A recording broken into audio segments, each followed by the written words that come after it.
салом ҳамватанони азиз, дӯстони азиз. Инак бо дархости шумо мо ба аёдати талабшоҳ омадем ва ҳоло аз вазъи саломатияш албатта ки огоҳ мешавем. чӣ талабшоҳ чӣ худатро ҳис мекунӣ ҳозир? шукри худои меҳрабон. салом алейкум апаҷон. салом ҳамватанон ва мухлисони бисёр гиромӣ. шукр, хеле беҳбудӣ ҳаст, беҳтар шудам, чунки ҷарроҳиам ҷарроҳии осон нест, аз ҷарроҳӣ хеле ҷиддӣ аст. аз ҳаминҷо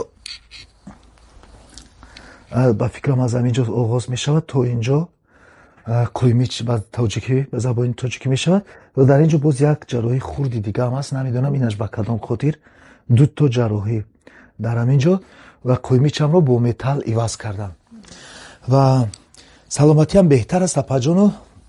ман намедонам доруҳои ино чӣ хел дараҷаи андозаи ҳамин наркозашон бисёр баланд аст. то ҳол ба худ наомадам. гаранги сар, масалан иштиҳо нест барои хӯрдан, тобхӯрӣ ҳаст, аз ҷо мехезам камтарак сарам чарх мезанад ва мехоҳам бигӯям ки ҳоло омода нестам бештар бо телефон суҳбат кардан, чунки хастагиро ҳис мекунам ва вақту соати муайян ки биёяд ман ҳатман ба ҳамаи шумо посух медиҳам ва миннатдории худро ба ҳамаи шумо аз ҳамин рӯз, аз ҳамин лаҳза ман ба ҳамаи шумо миннатдории худро баён мекунам. ташаккур ки аз ҳоли ман бисёр пурсон шудед ва бисёр ғамхӯрӣ кардед. ба ҳаматон ташаккури зиёд.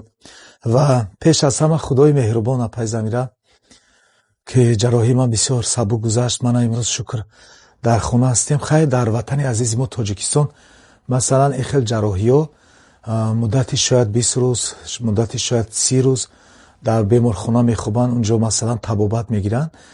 дар амрико хай ҳама медонад ки инҷо ҳамун рӯзи ҷарроҳӣ ё ин ки фардош аллакай ба хона равон мекунанд.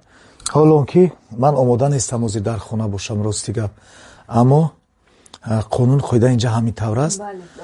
аввалаш ба худои меҳрубон ҳазор раҳмат, дуюм ба амрико ва сеюм ба шумо ва акай Неъмат ки аз ҳамун рӯзи аввали ҷарроҳӣ ҳамроҳи ман будед, ғамхӯрӣ кардед.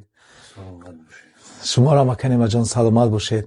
ва дар ин ҷо ки падару модараму зану фарзандам нестанд, шумо вазифаи онҳоро иҷро кардед. ба шумо бале акаҷон ҳазор раҳмат. ва боз ба муҳтарам Мустафо Давлатов ва оилаи бисёр бо маърифаташон, апай Сайёрахон ки ҳамеша нисбати ман ғамхӯрӣ зоҳир мекунанд. ман дар ҳамин рӯзҳои мушкилӣ фаҳмидам ки акай Мустафо аз рӯи чӣ баракат доранд дар зиндагӣ. ин кас на танҳо адвокати хуб, балки инсони хуб буданд, инсони ғамхор, ватандӯст, миллатпарвар ва худо боз ҳам баракаташон аз ин зиёд шавад.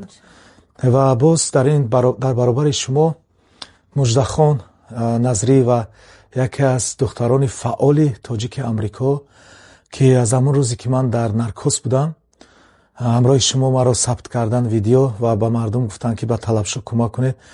вақте ки ман ба худ омадам аллакай дидам ки ин қадар паёму ин қадар занг, ин қадар кӯмакҳои молиявӣ аллакай дар телефонам, ин ҳамаш ба воситаи шумову Муждахон буд. ва Муждаро ман апай замира аз соли 2018 мешиносам ва ҳамкорӣ дорам дар амрико.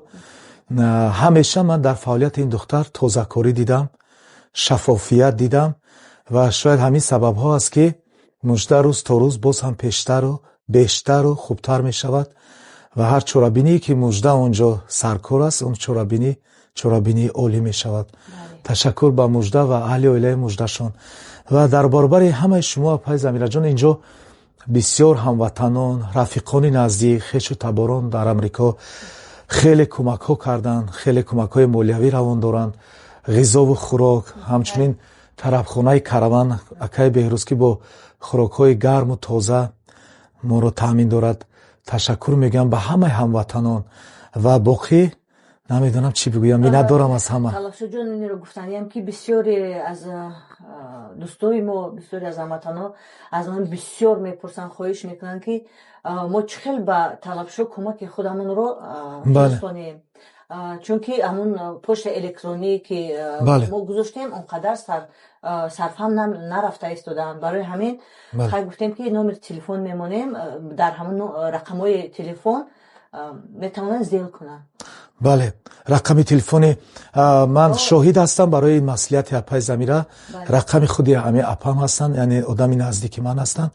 Дар экранашон мегузоранд. Албатта ки рақами боваринок аст. Ва инҷо мехостам як чиза илова кунам. Апаи замира, имрӯз бо писарам бо Тоҷикистон суҳбат кардам. Ромиш мегӯяд ки дар чанд саҳифаҳо дидааст ки одамо кортҳои бонк мондиян ва сбор барои талабшо гуфтиян, яъне ҷамъоварии маблағ барои талабшо. Мехоҳам инҷо бигӯям ки ин қалбакӣ аст. мо дар ягон сайт, дар ягон ҷо муроҷиат накардем ки бо тариқи карт ба ман кӯмак расонанд ё ин ки маълумотҳои корти бонкиро нагузоштем. Ба ҳамин хотир агар ки бинам нафаре ки рақамҳои бонк аст, ин хато аст. дар ин видео рақами фақат телефони апаи замира мешаванд. Ва боз як чизи дигар, чанд нафар ба ман пурсидан апаи замира. Гуфтанд ки шумо картаи страховка надоштед дар Амрико ки Муждахон ва Замирахон кӯмак мепурсанд барои шумо. Ман картаи страховка дорам, картаи иншуренс медикал дорам дар ин ҷо ва ҳамин ҷарроҳӣ ман намедонам дар доираи $40,000 бошад ё намедонам кам ё зиёд. Ин албатта аз картаи страховкам ситонида мешавад. Яъне ҷарроҳии ман ройгон аз тарафи картам дар ҳақиқат ройгон буд. Инро бояд ба мардум бигӯем рӯи рост. Ва гап дар сар ин меравад ки ман ҳам якчанд маблағ доштам, як маблағи муайяни хурди худро доштам. Ман ҳамонро пеш аз ҷарроҳӣ ва имрӯзҳо пура сарф кардам. ба хотири чӣ? ба хотире ки ман гуфтам ки шояд беҷарроҳӣ ман халос мешавам.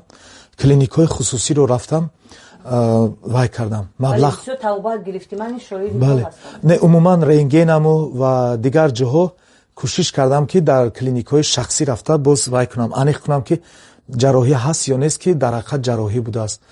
Ва маблағомам бисёр харҷ шуд. Ба ҳамин хотир ташаккур мегӯям. Набошад чӣ қадар пул ҷамъ шудааст маблағи худотон ба талабшоҷон? аз худам канемад ки аз одамон? аз худатон ки одамо ба шумо тариқи кортатон фиристодан, зел кардан. 1200 ҷамъ шуд. 1200 чанд ҷамъ шуд.